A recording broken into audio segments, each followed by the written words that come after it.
The fight between Tom Gale and me looked deadly serious. Really, it wasn't. Everything was well rehearsed. The knives were made of rubber. The fight was part of a movie stunt, something both of us were well trained for. I didn't know then that before long, Tom Gale and I would be involved in something more deadly and 1,000 times more dangerous.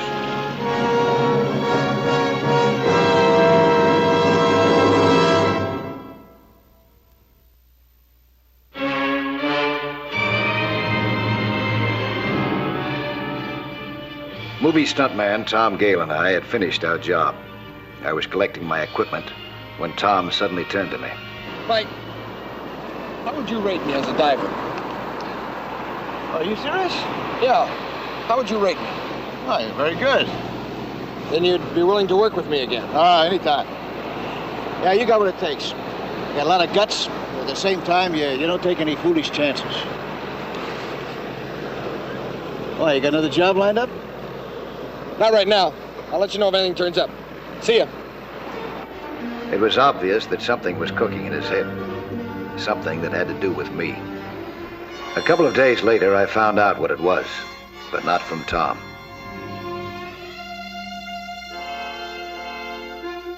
Tom was going to try for the deep diving record. What's more, he expected me to help him. This was something that I had to straighten out fast.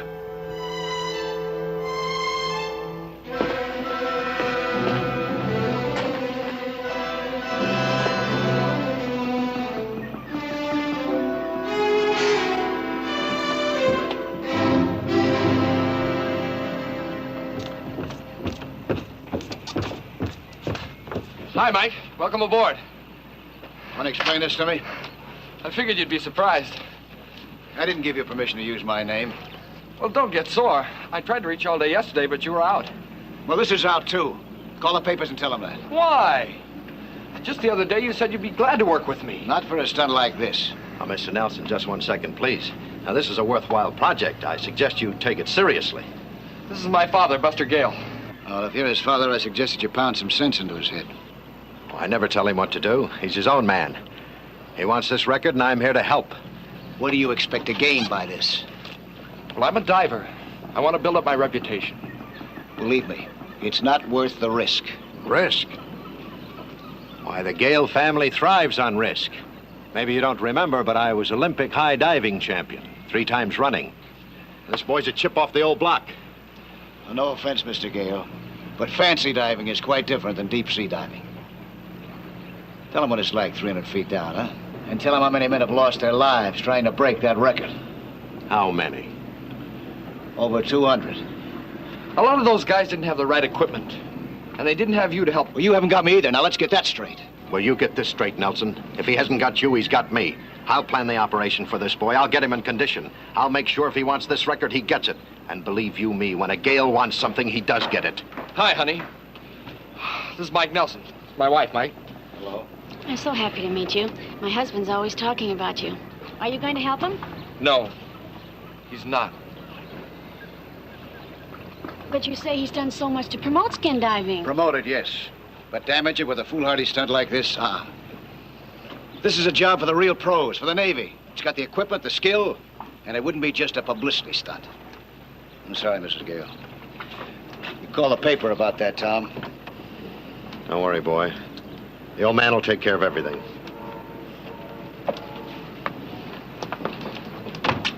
Mr. Nelson. Mr. Nelson, Mike's the name. Mike, please talk to me a minute. Okay, sure. It's very dangerous, isn't it? Yes, it is. Very. Can't you talk him out of it? I tried. Can't you? I can't fight both of them. Yeah. His father wants that record real bad. Even if it costs his son his life. You can't let it happen, Mike. You just can't let it happen. How can I stop it? I don't know, but you can't let Tom kill himself. Please, Mike, please.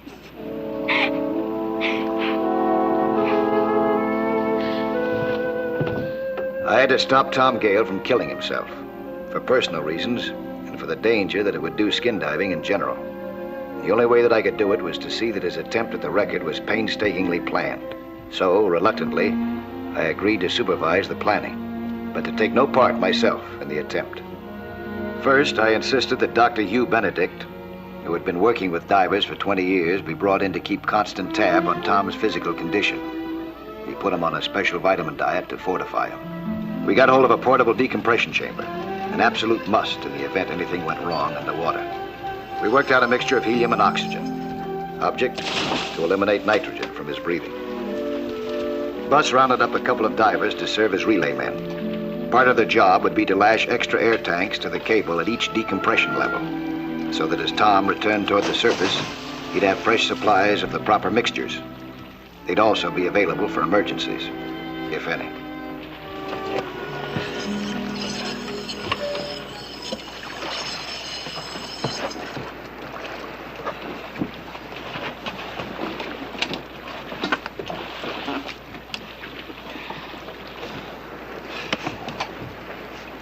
Synchronize, huh? 327.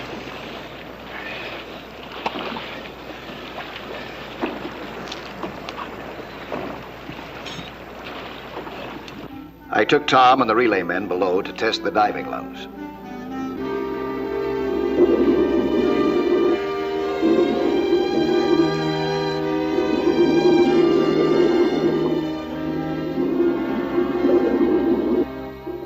I showed them the best way to lash the extra air tanks in place.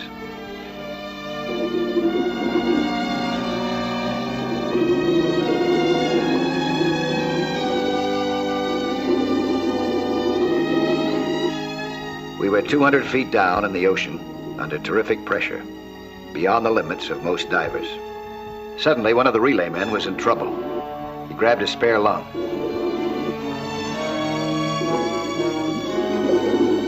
He was starting to surface, but without proper decompression. A fatal mistake at a depth where there is no margin for error. I swam to his side, helped him with the extra tank. I checked his valve, but couldn't find anything wrong. He had obviously panicked.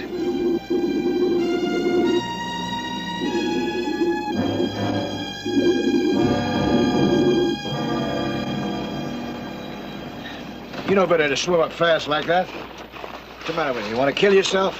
Something wrong with my regulator. Didn't seem to get any air. There's nothing wrong with your regulator. That's funny.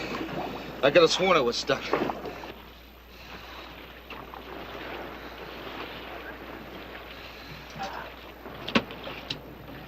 Charlie's got to go.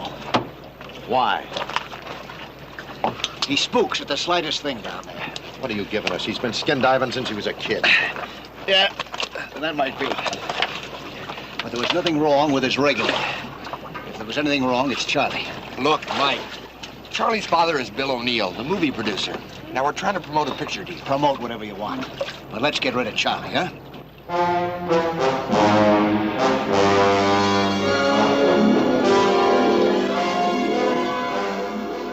At 10 o'clock the next morning, extra diving lungs were lashed in place at each decompression level.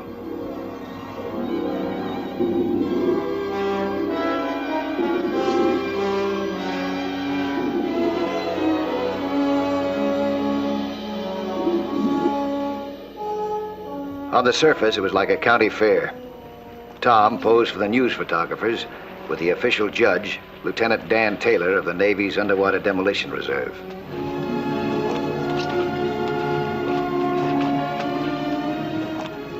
Dr. Benedict gave Tom his final physical check. I played doctor to the equipment, inspecting everything, from the decompression chamber to the smallest belt buckle in the diving lungs.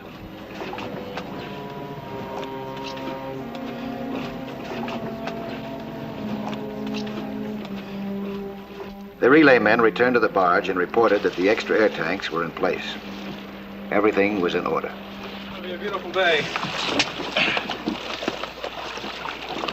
How many does that make? You got 8 down there, huh? Yeah, we have the 8 complete tanks down. A little friend here got the last 2 for me. Yeah. Pretty rough. That's good. Well, Get some tanks. get back here and All right, figure so- it out.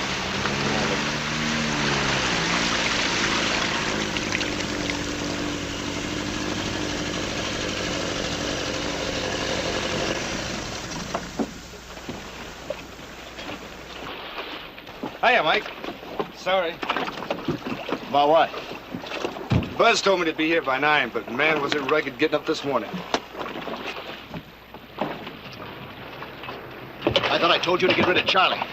Now, relax, Mike. I want him in on this. It'll put us in good with his old man. Not if he drowns himself. He won't. I made a promise not to go below 50 feet. He can take a few pictures or something down there while you're decompressing. Easy. What's the matter? Shoulder's a little stiff, just nerves. Down there, a shoulder cramp can be fatal. Nelson, you've been dragging your feet the whole way, trying to make trouble at every turn. I'm trying to stop trouble. That's why I'm here. I think you're here to stop Tom from breaking the record. What? You heard me. You're jealous because you haven't got the guts or drive to try for it yourself. Well, he hasn't got the drive either. You're the one with that. Now, wait a minute, Mike. Don't deny it. He pushed you into this. He wants that record. You don't know what you're talking about. No? Why you suppose your shoulders all knotted up? You're scared, that's why. You want out. Yeah? Well, you sound like the one who wants out. Charlie! Charlie O'Neill! Get a helium ring. But Buzz said I was only going down to 50 feet. You're going 200 feet. You're going to be safety man. Well, come on, I haven't got all morning. Don't let him do it. I told you once before, when a Gale wants something, he gets it. You just stay out of the way.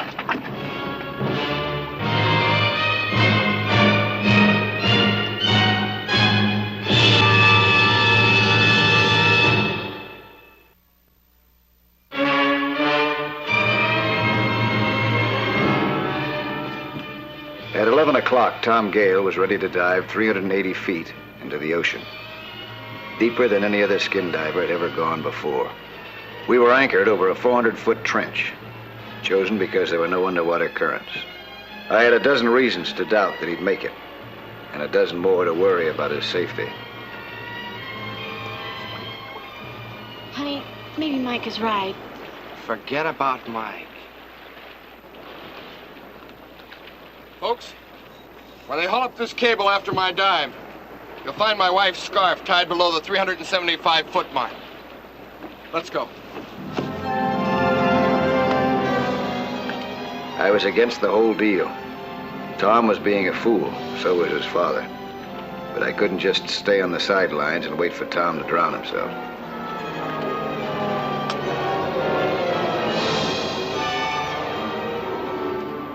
While I was putting on my diving lung, Tom and O'Neill were approaching the 50-foot level. O'Neill was having trouble with his ears. Tom waited while he tried to clear them.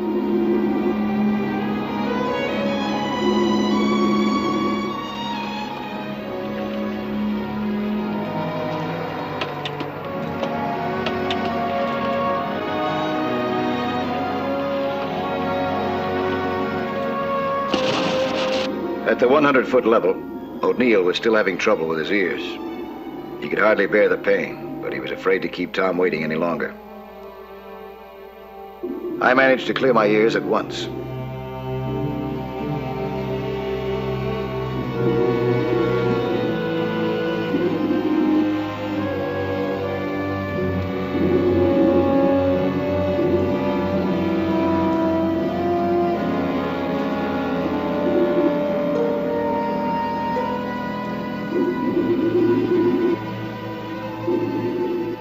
I was able to overtake them at 140 feet. I tried to get Tom to surface and give up the attempt.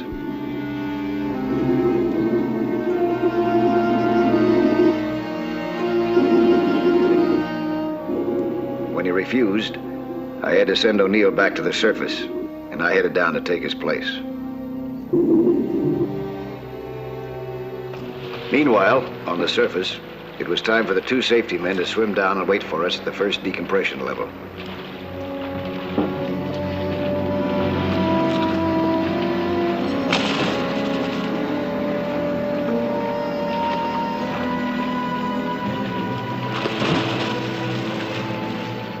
Underwater, Tom reached the 250-foot mark and paused to wait for me.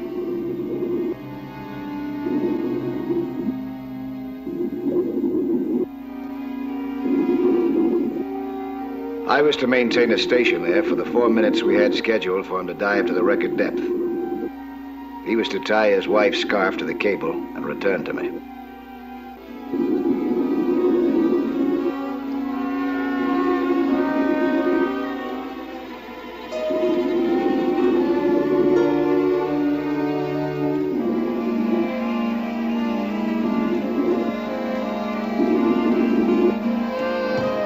It was too dark to see what was happening below.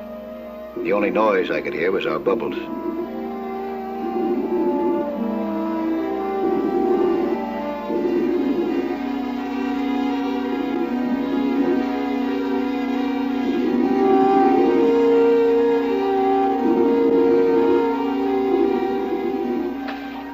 And there ought to be a signal in a minute or two. What kind? Well, if Tom breaks the record, he'll release a white ball. If he doesn't, but he's safe, a green one. And if he's not safe? Well, let's not worry about that. Suddenly, I realized it was unusually cold. Tom was diving into a thermocline, the body of cold water deep in the ocean trench, at a temperature that could freeze the marrow in a man's bones.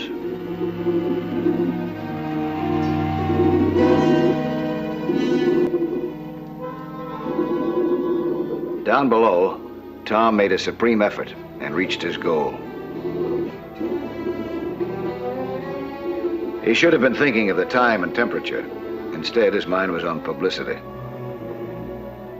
Numbed by cold and slowed by the pressure, he started making mistakes. He tried to tie the scarf to the cable, but his gloved fingers were too awkward. Even without the gloves, his cold hands were clumsy, and already so stiff that he foolishly let the gloves get away from him.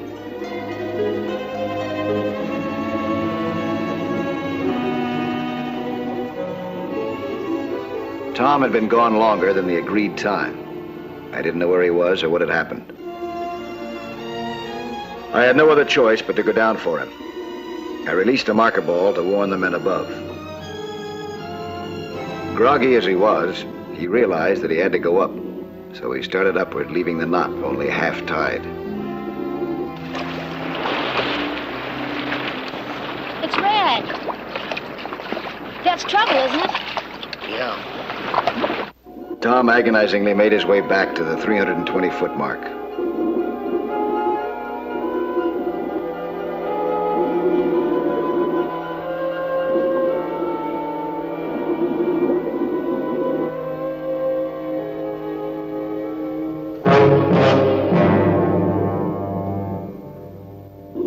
By the time we reached the 140-foot mark, our first decompression level, Tom was exhausted.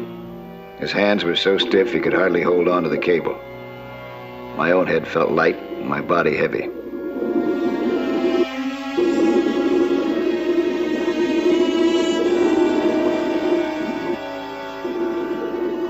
I turned Tom over to the relay men. It was their job to give him a new mixture of gases to breathe.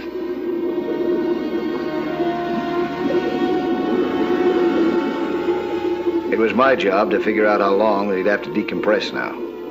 Originally, the total time of decompression had been estimated at 1 hour and 42 minutes. But Tom had remained below almost 2 extra minutes. That meant that his decompression would have to be extended to almost 3 hours. It was impossible to keep him down that long. He was too exhausted.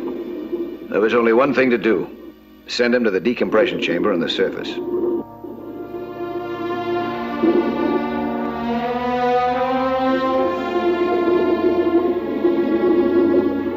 The chamber could handle only one man.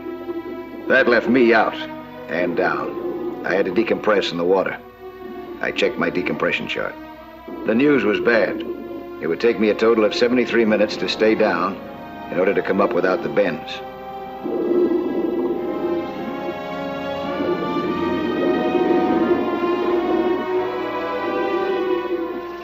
In the meantime, Tom was placed in the decompression chamber.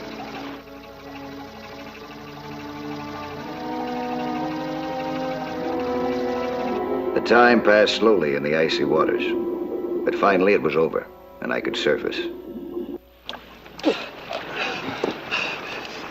How do you feel, Mike? A little rough down there, huh? Any pains in the joints?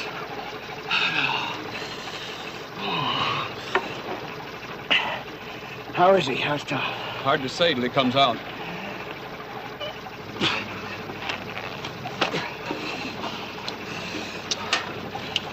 Let's get you warmed up.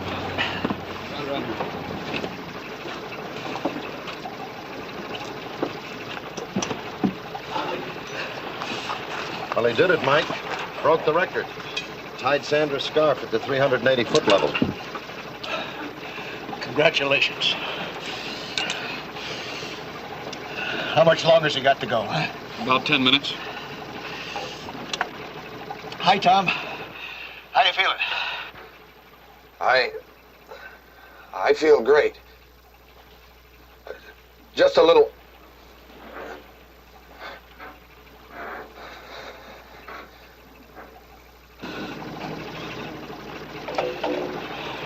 Was it worth it? He'll be okay. In the meantime, the official observers began to haul up the cable to verify whether the world record was better. The scarf would be the proof.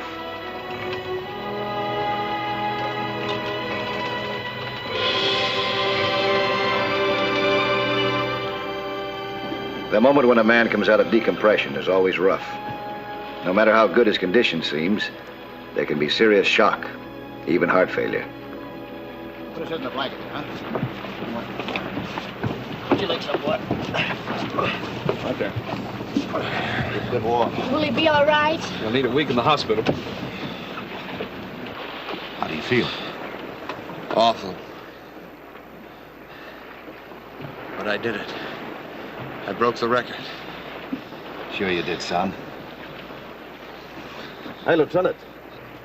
How about it? What's the exact measurement? I'm sorry, there isn't any. The scarf wasn't on the cable. What? What do you mean? I tied it there. I know I did. Must have slipped off. And the whole thing was wasted?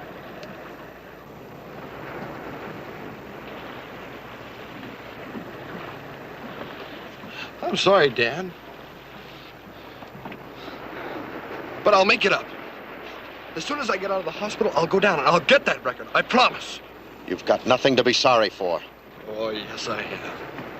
I muffed it. After all the work you did, I muffed it. Don't talk about the work I did. That's what's been wrong with the whole deal, the work I did. I'm the one that should be sorry, Tom. I pushed you, I nagged you, I drove you until you almost killed yourself just so I could have the glory. Dad. Another record for the Gale family, some more clippings in a scrapbook. Big deal. Well, that's all over with, boy. Don't ever try it for me again. I've loused you up enough already. Thank you, Dad. Thank you. Come on, let's get him to the hospital. All right, hoist that anchor. We're shoving off. Buzz? Nice work. Thanks.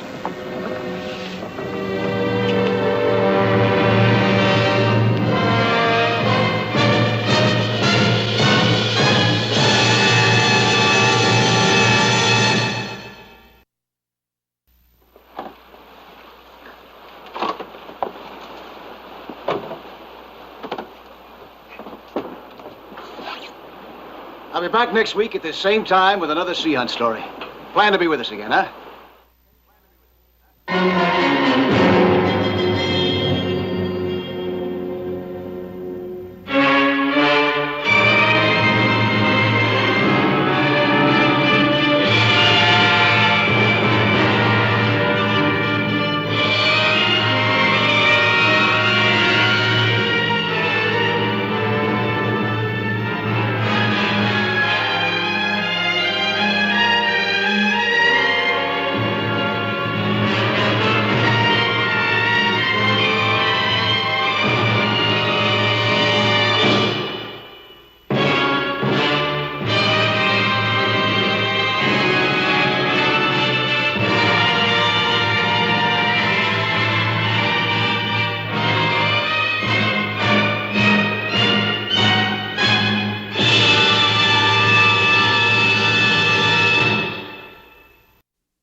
For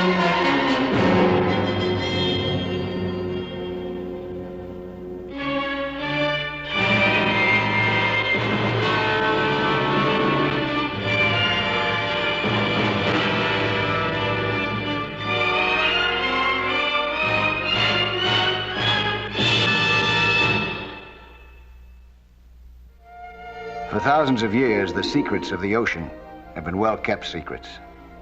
And anything tossed into Davy Jones' locker stayed there. In the last few years, all that has changed. Today, skin divers may find anything in the sea, including evidence relating to crime. Whenever I dive, I'm always alert for anything unusual that I may see. And I've been asked to do just that many times by the office of the DA. I was working on an underwater assignment close to shore, looking for a leak in a gas line.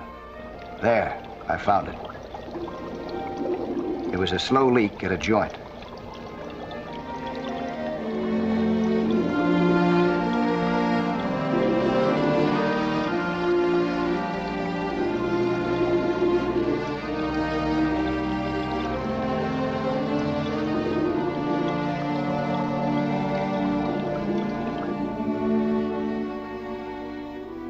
I went back to where I'd left my tools. I figured some tightening with my hand wrench would do a temporary job. Then I'd report the spot to the company.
It looked as if I'd have a short day, and a fairly ordinary one. Although the job was an emergency to land-bound people, it was routine to me.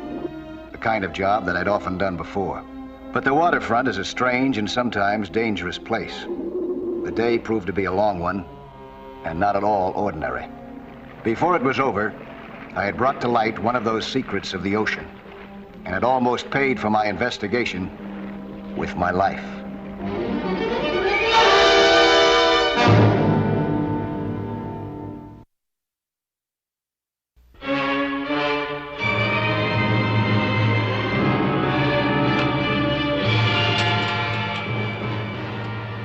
It was about 2 o'clock in the afternoon. I had just taken off my tanks, and I heard someone crying.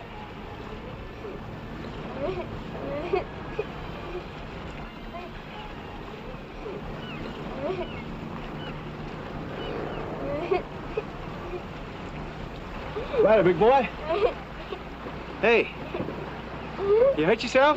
Yeah, let me wipe those eyes for you, huh? Tell me, what's the problem? I lost my bike.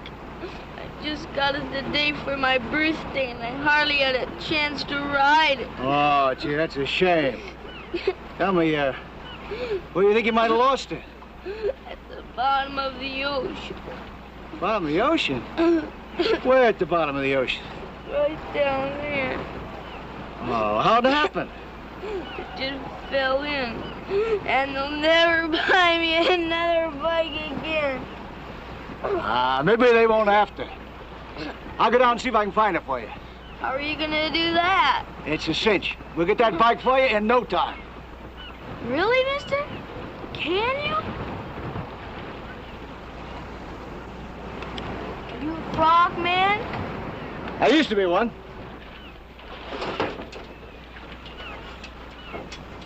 What's in that tank? Air. Air? You mean the stuff we breathe? Yeah, that's right. See, they put air in this tank. Then when I'm underwater, I can breathe.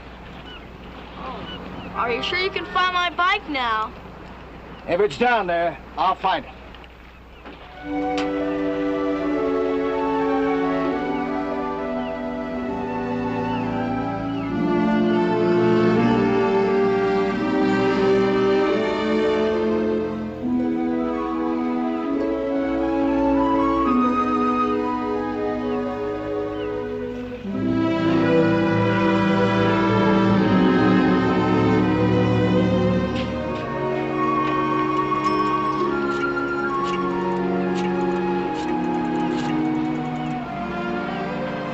Arnie?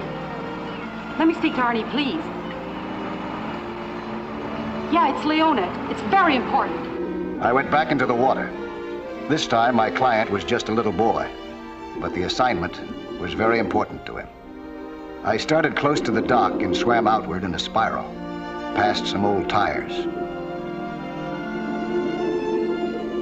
Then I saw it. Jimmy's bike.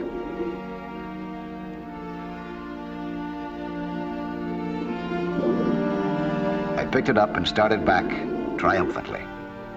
I got quite a kick out of finding it and could already imagine the smile on Jimmy's face.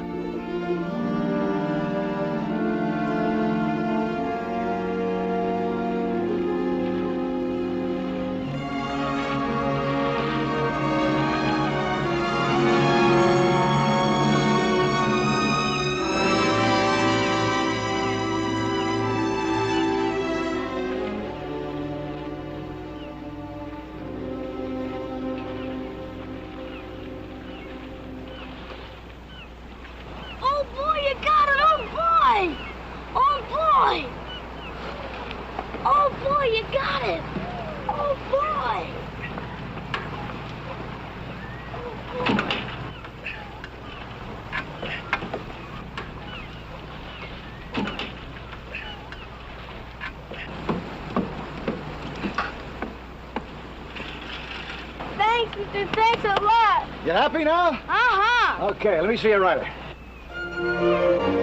It was great to see how happy Jimmy was when he got his bike. Meanwhile, my dive had produced quite a different reaction among some other people on the waterfront.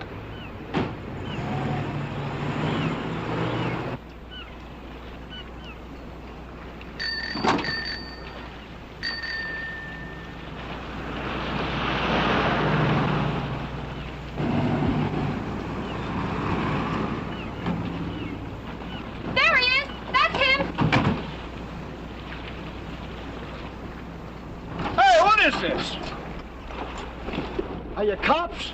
Let me see your badge. Just a couple of citizens. Take it easy, friend. You won't get hurt. Get out of those things. You hear me?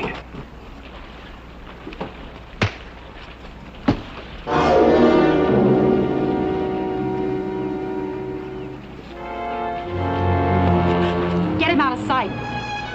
Put him in here.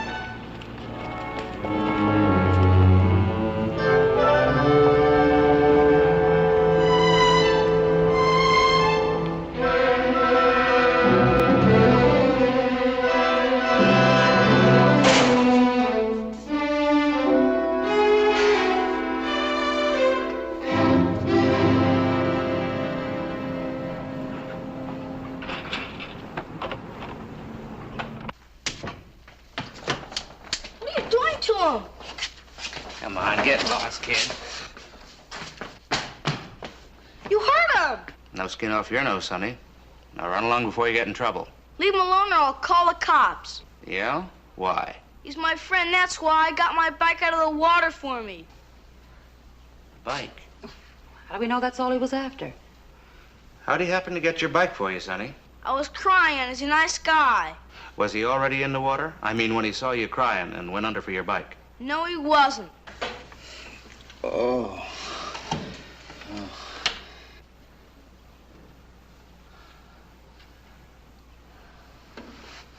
Sorry, mister. My friends and I, we made a terrible mistake. It was a misunderstanding. Yeah.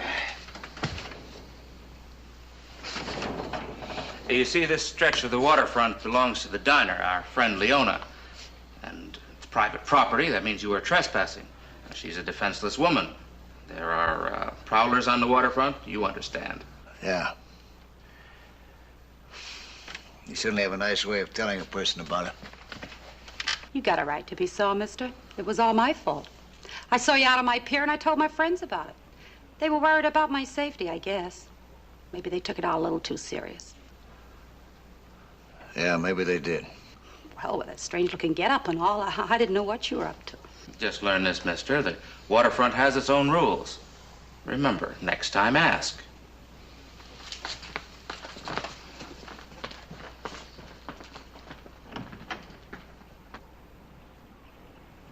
Let's get out of here, huh?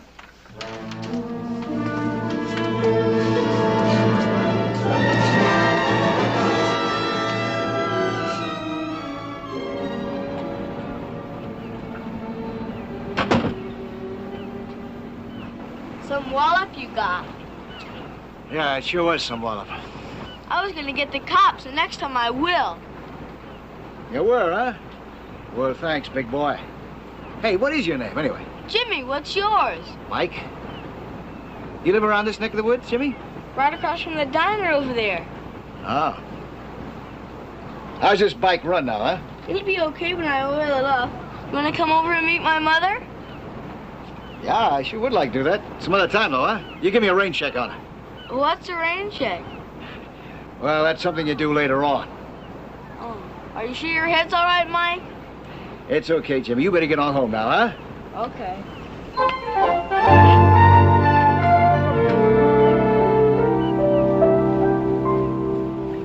I had acted as if I believed that it was just a misunderstanding.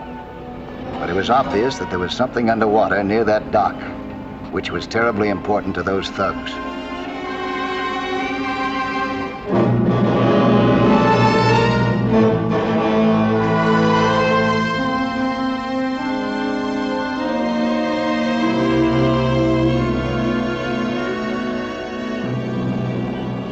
I was burning with curiosity, but figured that it would be safer to wait until dark to satisfy it.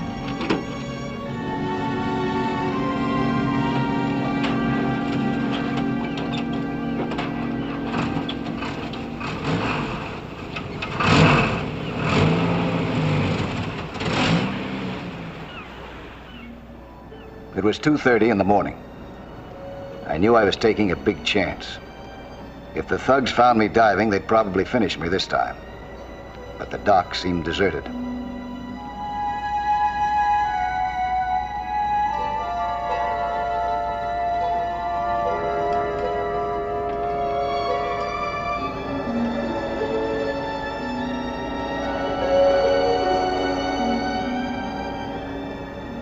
I didn't see the tramp sleeping on the dock when I went down to dive.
While I was exploring the bottom, my young friend Jimmy slept restlessly.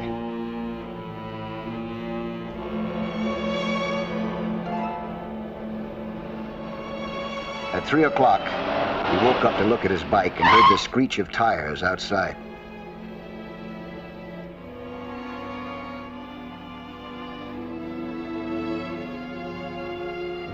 He looked out the window and saw the gang that had clobbered me.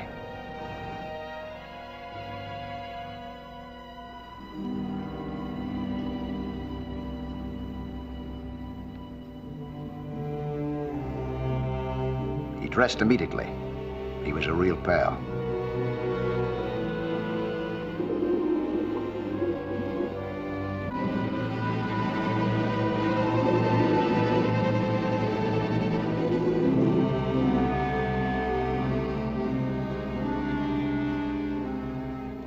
Some instinct told him to follow them.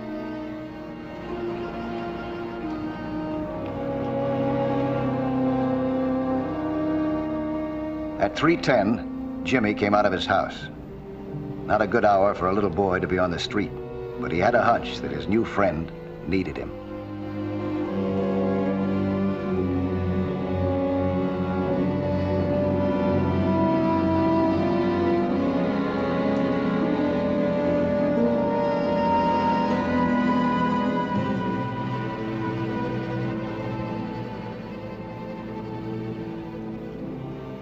The thugs were watching the water intently and didn't notice that they had a small, uninvited guest.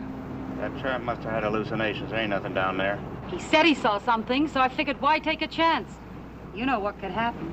Hey, look at that.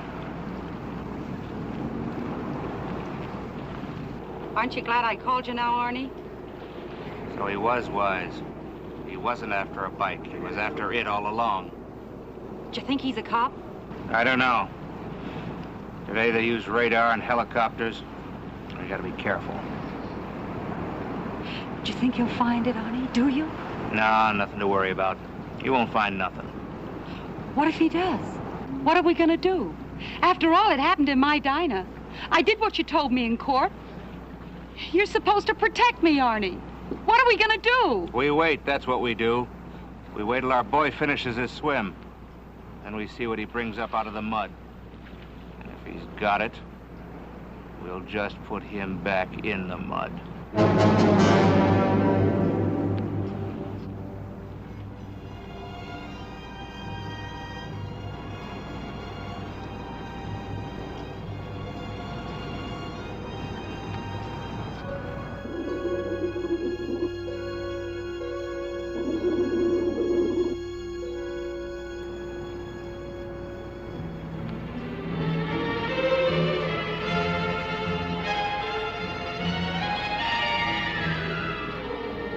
It was 3:25.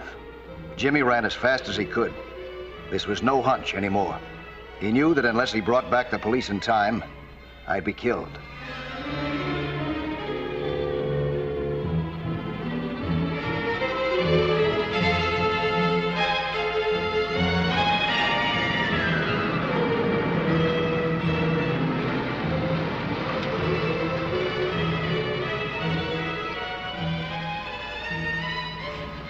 Hey, look. Where? Up ahead on the right. It's a kid. It's a kid going out this time of night. What's the trouble, Sonny?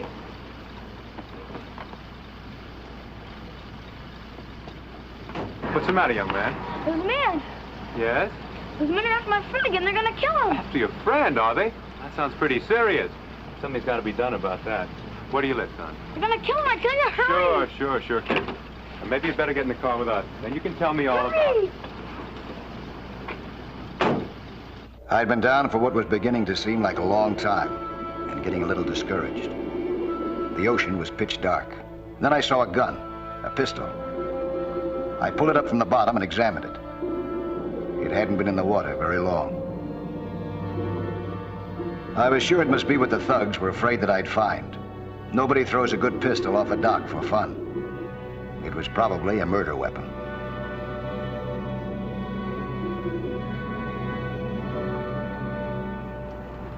They say there's too much violence on the waterfront. Guys like this one are responsible. Arnie, please, not around here.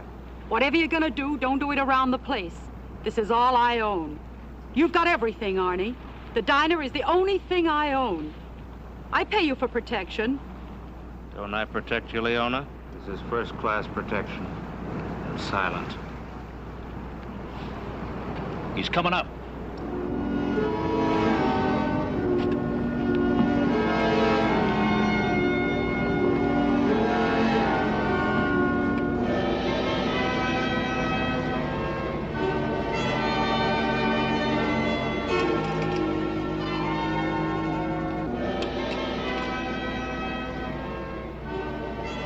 When I came up on the dock with a gun, I didn't know that I was being watched from behind the fence.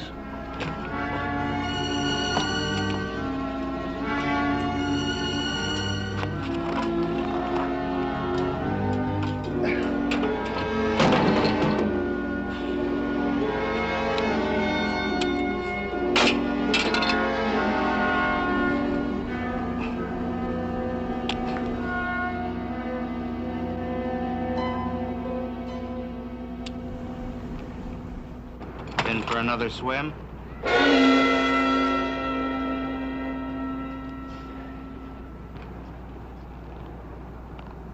Yeah.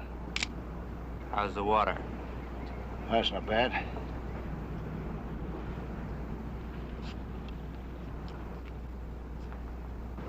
You got a permit to carry this? No, I haven't. No permit. You just find it down below? Yeah, I did. A lot of people have been looking for this. A whole lot of people. Imagine you're finding it. Just like that. Why have a lot of people been looking for it? You don't know. No, I don't. He don't know. He don't know. Not here. Go someplace else, please. That gun you found is what they call a murder weapon. A cop was killed with that, frogman. You're talking too much. Arnie! You're the one that's talking too much. Now shut up. You're in enough trouble now. Well, I wouldn't be if you hadn't knocked him. I saw my chance and opened the valve. A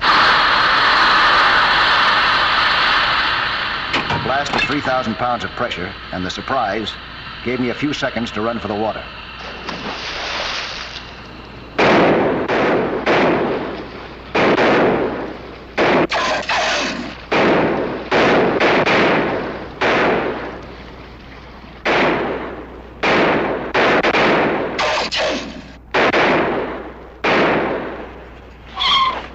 Hold it!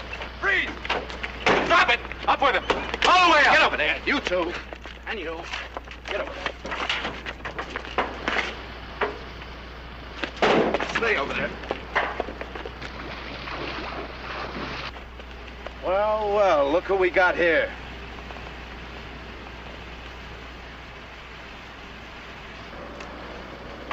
It's my friend! It's my friend! Hey, Jimmy, what in the world are you doing out here this time of This night? time I got the cops.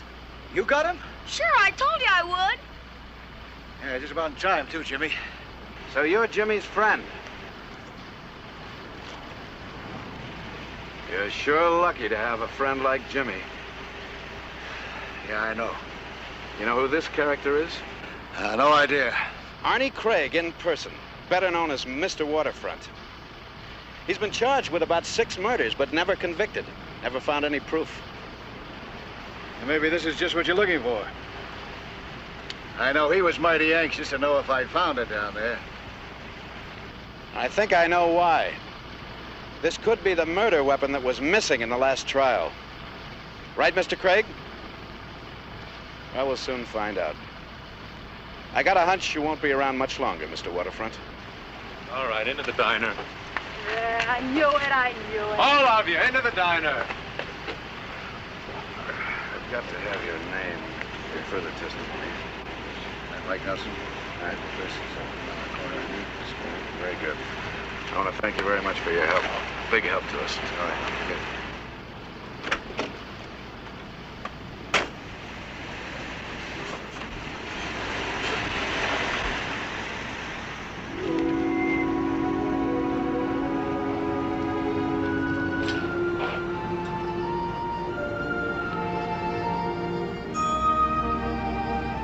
It was 3:45 when the officer entered my name and address in his book.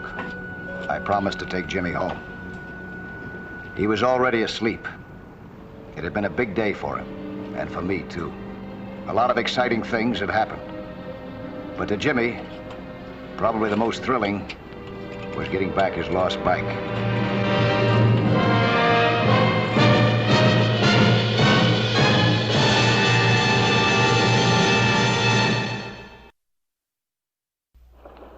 Hi, I'm Lloyd Bridges, inviting you to join us for another action-packed story of underwater adventure 1 week from today.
When the scientists of Marine Land of the Pacific captured a live whale, history was made.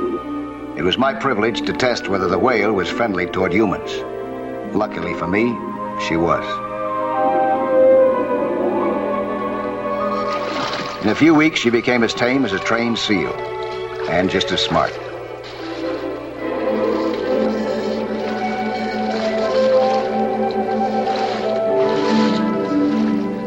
I was observing her attitude toward a giant turtle in the Marine Land tank when suddenly I heard a knock on the window. A page boy was waiting for me with an urgent message. A message that turned out to be more dangerous than any sharks or whales that I've ever encountered in the sea.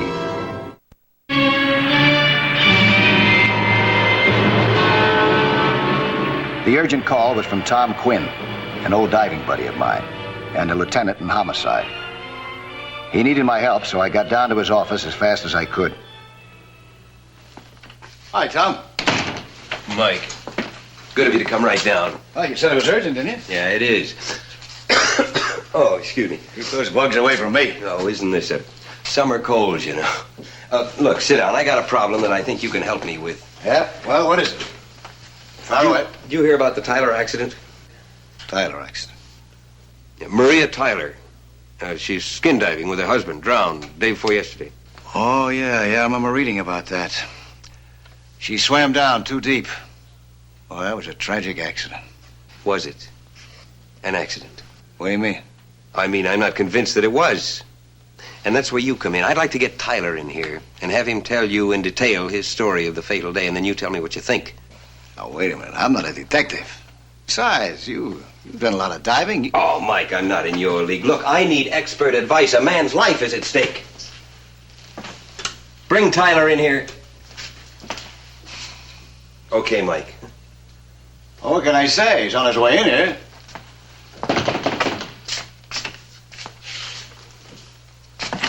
Money. Thanks, Halloran. Tyler, this is Mike Nelson. Hi. I've heard of you. Tyler? Sit down.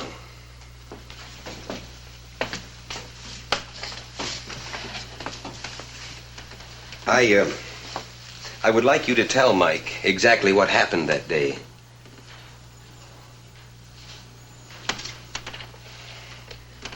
Well, there's not much to tell. My wife Maria and I have been doing a lot of diving during the last few months. We're working on a book, or what we hoped would be a book of underwater photographs, combining two hobbies, photography and skin diving. Having a lot of fun with both of them. We were going to take some color pictures of the sunken wreck in Dead Man's Cove. I dropped anchor while Maria screwed the camera into the underwater housing.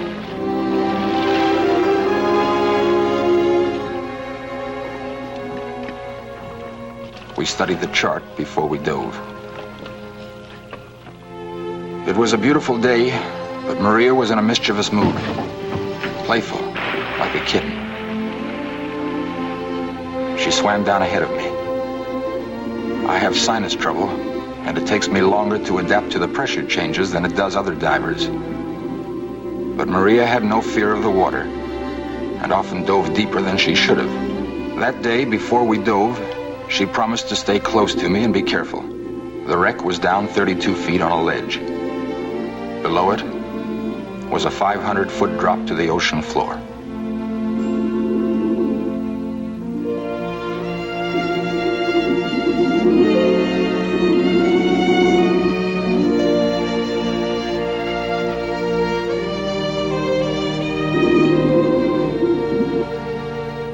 Maria poked around the old ship while I set the shutter. She signaled me to take her picture and began posing for silly snapshots. We had quite a collection of them at home.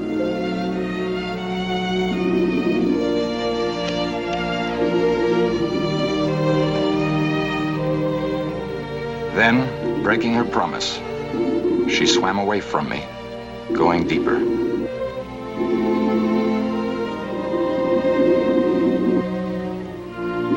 I stuck with her, and she posed for another picture.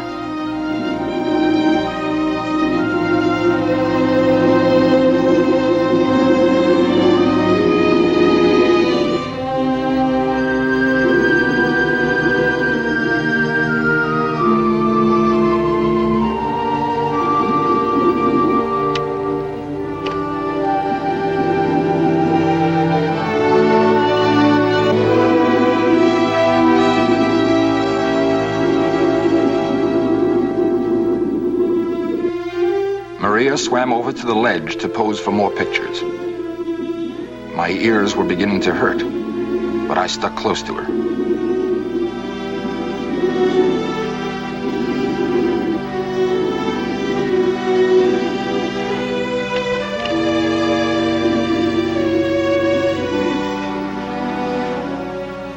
I checked my underwater housing to make sure that it was still watertight.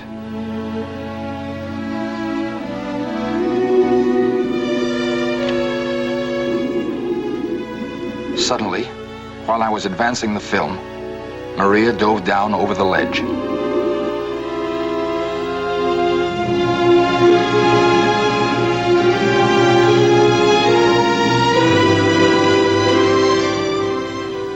In spite of my warning, she swam deeper and deeper. My ears were about to burst. I was down 70 feet, and the pressure was killing me. I couldn't follow her. I had to get to shallower water. I looked down after her, praying that she would appear at any moment. But she didn't. I waited for nearly an hour.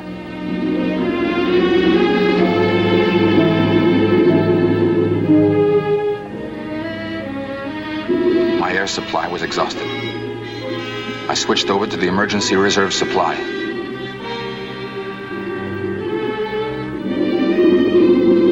Took one last look, and then I had to surface.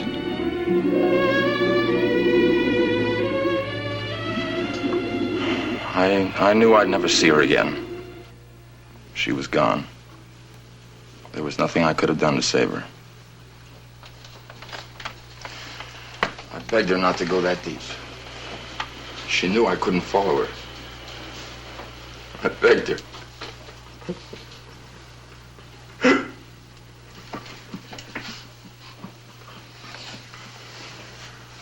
He called the Coast Guard. They made a search.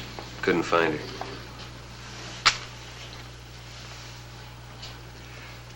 This picture here, the last one of the sequence. What depth was that taken, huh? Oh, about 70 feet. That was just before. You have a flash attachment on your camera? No.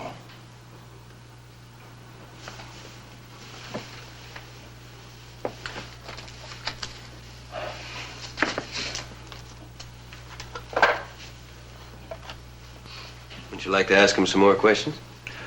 No. Would you wait outside, please? Sure.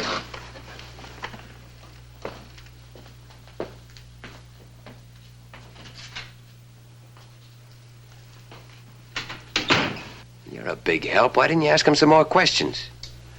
I don't have to. Take a look at this picture. Well, I already have. I don't see anything. Look at the helmet. Yeah? What color is it? It's yellow. Light yellow. That's right. Yellow. Yeah? I don't get it. This picture couldn't have been taken at a depth of 70 feet like Tyler claimed. Yellow doesn't appear as yellow at that depth. Why not? As you descend, certain colors are filtered out of the visible spectrum by the water. They're absorbed. They become shades of blue and green. At great depths, they become grays and blacks. Oh, is it possible his depth gauge was off? No, not that much. This picture couldn't have been taken below 35 or 40 feet. You mean at the top of the ledge? That's right. Tyler's lying. Halloran? Yes? Book Tyler on suspicion of murder.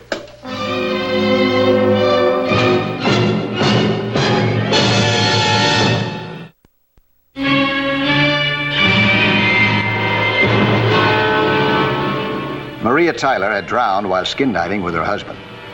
Lieutenant Quinn of Homicide suspected that she'd been murdered. Now we had to prove it. Mike, what are the chances of recovering that body? You serious? No diver's been down 500 feet. Well, I wasn't thinking of a diver. Drag, perhaps. Oh, no. That wouldn't work. Look. See this? Rocky bottom. All along this area. Well, then we haven't got a case. Without a body, we don't stand a chance in front of the jury. All right, Tyler, he sure picked the perfect spot. It's completely inaccessible. He knew we wouldn't be able to recover that body. At least not for a couple of years, anyway. By then, there wouldn't be anything left of it. What do you mean, a couple of years? Hmm? What do you mean, a couple of years? Oh, yeah. Yeah, in a couple of years, we might be able to dive 500 feet down. What, you mean in a free dive? Yeah, could be. Why, that doesn't seem possible. They're working on it. At the Naval Electronics Lab. I just got back from there. How does the human body survive that pressure? Well, they're developing a breathing mixture. And they're making a pill that's going to absorb the gases in the blood. That sounds amazing. Yeah, it sure does. A couple of years, we might be diving 500 feet. Maybe 1,000.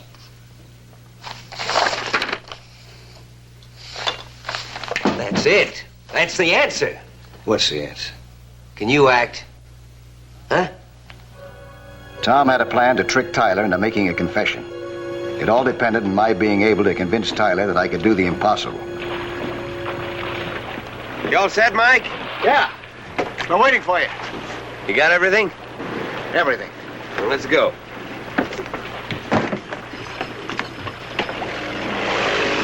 We pulled out of the harbor and headed for Dead Man's Cove.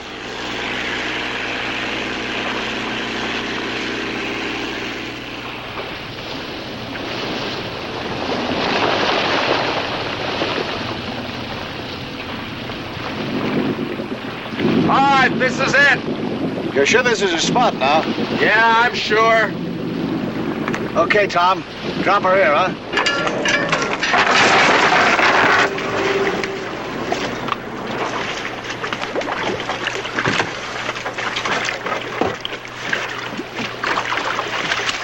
It's clear as glass. Yeah. It's good, huh? Put our gear on.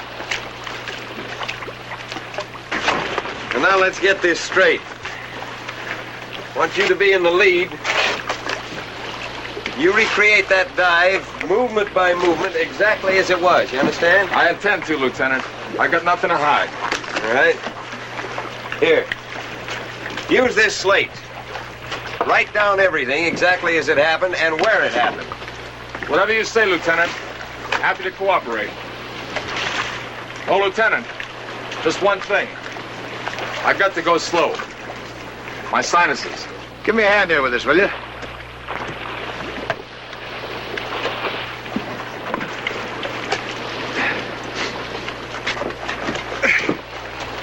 What kind of a lung is this? It's a very special.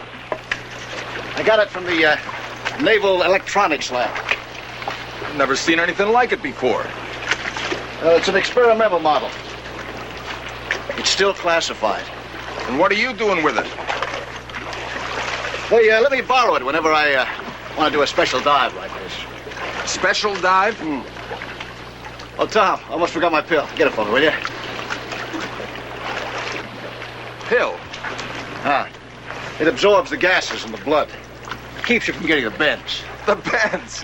How can you get the bends at 35 feet? Mike's going a little deeper than that.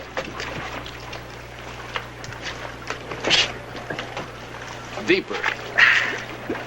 I want to take a look around at the bottom of the ledge. The bottom? That's 500 feet. Yeah, that's why I got this special equipment. Well, that's not possible. World's record is only 420 feet. Yeah, well, that was yesterday's record. That's just a sporting record, not a military one. The Navy record is still a military secret, you know. Well, I'm all set. How about you, fellas? Let's go, Tyler. Yeah.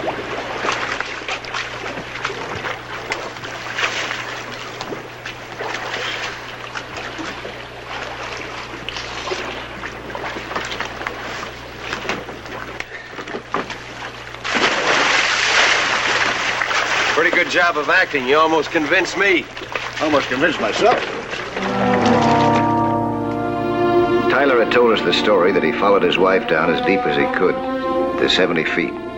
But the color of yellow in his last picture, a color which doesn't exist at 70 feet, showed that he was lying. We believe that Tyler's wife had never gone over the ledge of her own free will. We believe that Tyler had murdered her at the old wreck at 35 feet, then weighted her down and let her body sink to the 500-foot bottom, where it couldn't be recovered.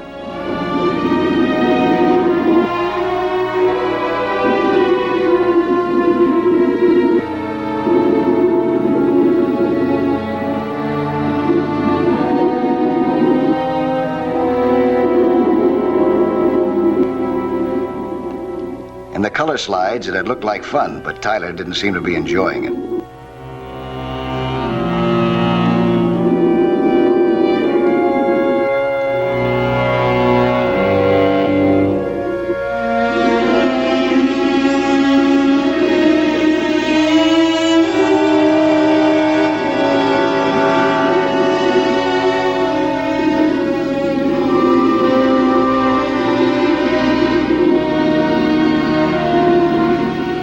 Then he swam over to the ledge.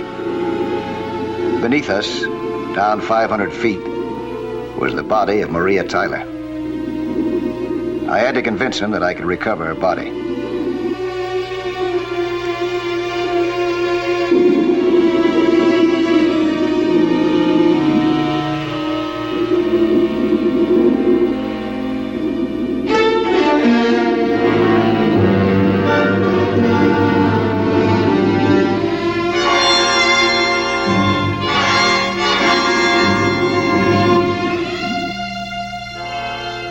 As I started down, Tyler looked after me desperately.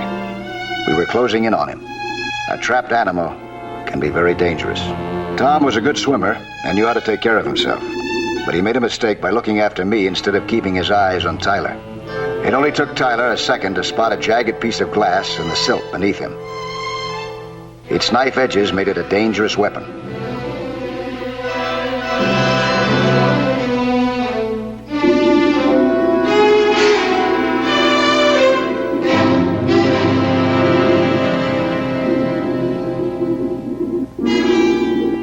I was down 110 feet. I couldn't be seen from the ledge. Now all I had to do was to wait a few minutes to make it look as if I had reached the bottom. I didn't know that above me, Tyler was acting out a charade of his own. He was pretending that his ears were hurting him and signaled Tom that he had to surface. But Tom ordered him to stay where he was.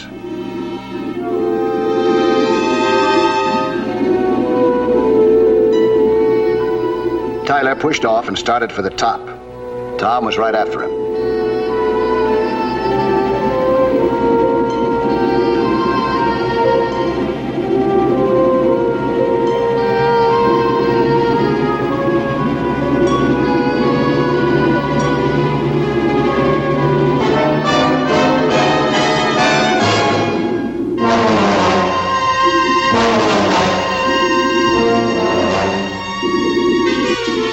Tom didn't know about the piece of glass until Tyler slashed through his air hose.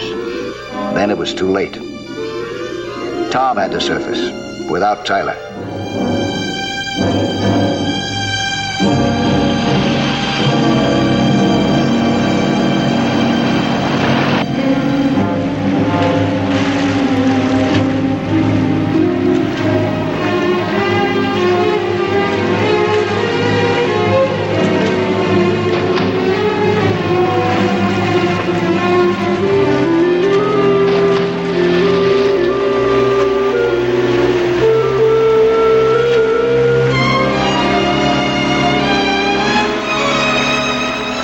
It was almost time for me to return to the ledge, but not knowing what happened above, I was in no hurry.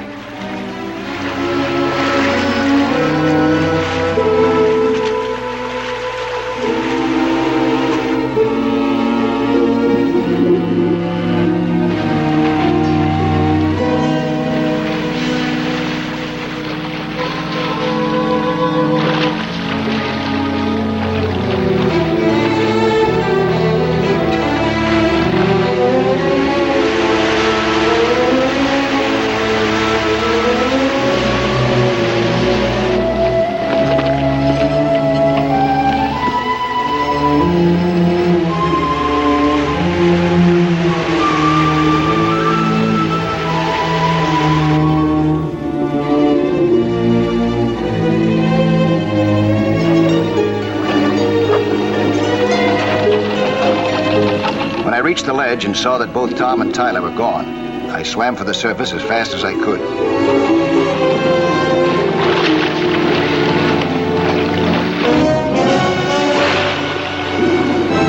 Tyler was a killer. He had killed once and would kill again to keep out of the gas chamber. He threw the motors into reverse and tried to run me down with the propellers.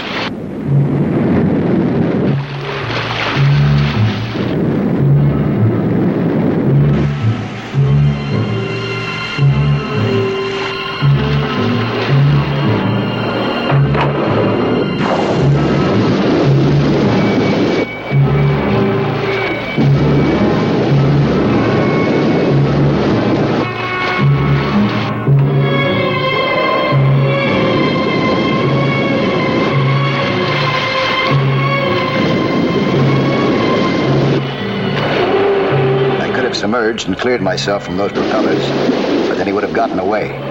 My one chance to stop that boat was to foul those propellers with my tanks.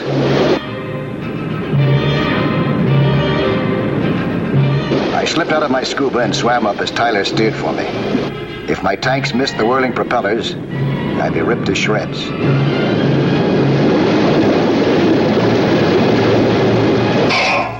The prop stopped. While Tyler was trying to figure out what had happened, I swam for the boat.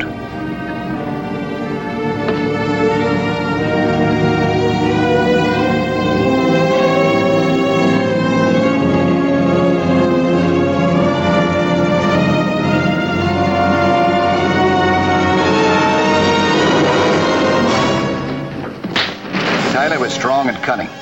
He was fighting for his life. I preferred to fight him in the water. Without our scubas, the winner would be the man who could hold his breath the longest.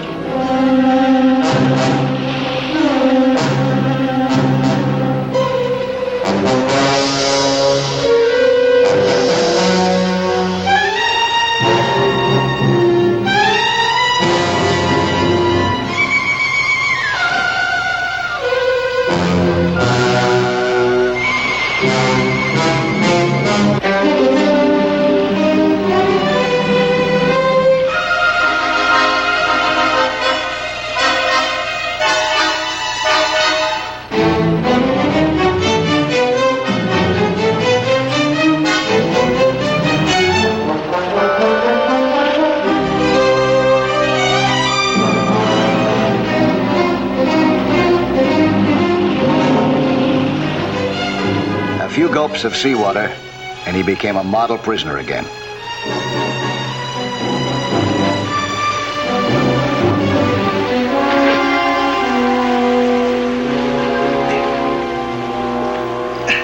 Yeah, there you go.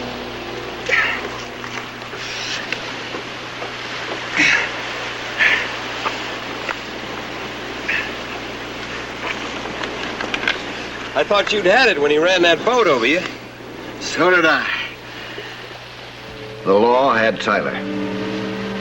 He tried to kill Lieutenant Quinn. He tried to kill me, to cover up the murder of his rich wife. We both knew now that a full confession would follow.